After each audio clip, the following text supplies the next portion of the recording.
Hello everyone, मैं Shipra super economics classes में आपका स्वागत करती हूँ। आज मैं आपको बताऊँगी समानांतर या काली अर्थव्यवस्था। समानांतर या काली अर्थव्यवस्था। समानांतर काली अर्थव्यवस्था क्या है कि जब लोग अवैधानिक रूप से आय, संपत्ति, साधन एकत्रित कर लेते हैं तो ऐसा एकत्रण काला धन कहलाता है। भारत में काली अर्थव्यवस्था या समानांतर अर्थव्यवस्था की शुरुआत द्वितीय विश्व युद्ध में से प्रारंभ हुई थी, जबकि आवश्यक वस्तुओं की कमी हो जाने से सरकार को नियंत्रण व राशनिक व्यवस्था लागू करनी पड़ी। सरकार को इसको नियंत्रण करने के लिए राशनिंग व्यवस्था लागू करनी पड़ी। बट स्वतंत्रता मिलने के बाद यह आशा थी कि यह अर्थव्यवस्था समाप्त हो जाएगी, बट ऐसा नहीं हुआ। यह नियोजन के साथ बढ़ती हुई चली गई और उसने अपना एक विशाल रूप कायम कर लिया है। समानांतर या काली अर्थव्यवस्था का अर्थ। समानांतर काली अर्थव्यवस्था यानी वह धन संपत्ति आय जिसे प्राप्त किया गया था, कमाया गया था, जिस पर स्वामित्व है तथा जो देश की वैध कर प्रणाली से बच गया और उस पर कोई कर नहीं दिया गया है, तो ऐसे धन संपत्ति व आय के क्षेत्र को काली अर्थव्यवस्था या अवैध अर्थव्यवस्था कहते हैं।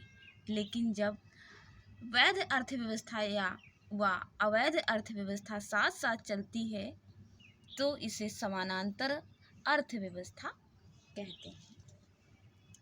भारत में काली आय या समानांतर अर्थव्यवस्था या काली अर्थव्यवस्था का अनुमान कई बार लगाया गया है। C.N. कार्डोर ने 1953 और 54 से 6 करोड़ रुपए बताया, जबकि वाचू समिति थी उन्होंने 1961-62 में 7 करोड़ रुपए बताए और 1965-66 में 1000 करोड़ रुपए बताया। लेकिन इस समिति के एक सदस्य थे डॉक्टर D.K. रंगनेकर, इससे सहमत नहीं थे। उनके अनुसार यह रकम 1961 और 1962 में 1150 करोड़ रुपए और 1965 में 1966 में 2350 करोड़ रुपए व 1969 और 1970 में 3080 करोड़ रुपए थी। ऐसा इसका अनुमान था। Doctor D.K. रंगनेकर ने इस आय से सहमत हुए थे। नेक्स्ट आपका है भारत में काली या समानांतर अर्थव्यवस्था। भारत में काली या समानांतर अर्थव्यवस्था। काली आय उन आयों का जोड़ माना जाता है जो कर योग्य हैं, परंतु जिसे कर निर्धारण अधिकारियों को बताया नहीं गया है। यानी जो आय है आपकी, वो आय, उस आय का भाग कर के रूप में नहीं दिया जा रहा है, कर को नहीं बताया जा रहा है, उसे क्या कहते हैं? काली आय कहते हैं। काला धन निकालने के लिए उठाए गए कदम। काला धन निकालने के लिए उठाए गए कदम। काला धन की समस्या से निपटने के लिए अनेक कदम उठाए गए, जिसमें से विमुद्रीकरण है। कौन सा है? विमुद्रीकरण। मीडिया भाषा में या सरल भाषा में हम जिसे कहते हैं नोटबंदी। विमुद्रीकरण का अर्थ है कि सरकार द्वारा एक निश्चित मूल्य वाले नोटों का चलन एकदम बंद कर देना तथा ऐसे नोटों के धारकों को अन्य छोटे नोटों में नोट बदलने की सुविधा देना।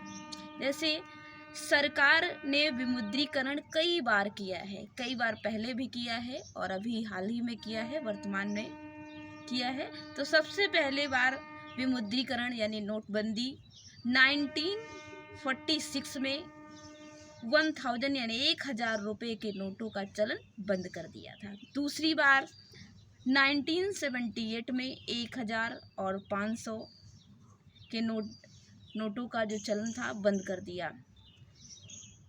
दोनों ही बार सरकार को इसमें कोई सफलता नहीं मिली। पहली बार केवल 9 करोड़ रुपए नोट बदलने के लिए प्रस्तुत किए गए और दूसरी बार 145 करोड़ ही नोटबंदी के लिए प्रस्तुत किए गए। फिर तीसरी बार नोटबंदी 8 नवंबर 2016 को हुई।